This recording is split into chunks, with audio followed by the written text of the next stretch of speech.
सुत समाह वारे वफ़ाक़ी वज़ीर फवाद चौधरी चयो आहे त सिंध में गवर्नर राज लागू करण जी गुंजाइश नाहे।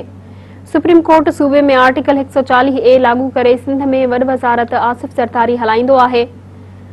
सिंध जो वॾो वज़ीर वफ़ाक़ बदिरां क़ौम परस्त सियासत करे रहियो आहे। मुराद अली शाह ऐं संदसि काबीना कठपुतली आहे। कराची में प्रेस कॉन्फ्रेंस कंदे वफ़ाक़ी वज़ीर फवाद चौधरी चयो त सिंध में गवर्नर राज जो मसइले जो हल नाहे।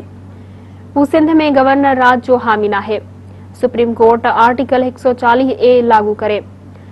वफ़ाक़ी वज़ीर चयो त सिंध सरकारी मुकम्मल तौर नाकाम थी चुकी आहे। सिंध पुलिस अमन अमान कायम करण में नाकाम थी चुकी आहे। कराची में अमन अमान जी सूरत हाल ख़राब आहे। सिंध पुलिस वटि अमन अमान बहाल कराइण जी अहलियत नाहे। उन लाइ सूबे में रेंजर्स जी ज़रूरत पवे थी। हिन चयो त सिंध में वॾ वज़ारत आसिफ अली ज़रदारी हलाईंदो आहे। कायम अली शाह हुजे या मुराद अली शाह रबड़ स्टैम्प वज़ीर आज़म आहिनि।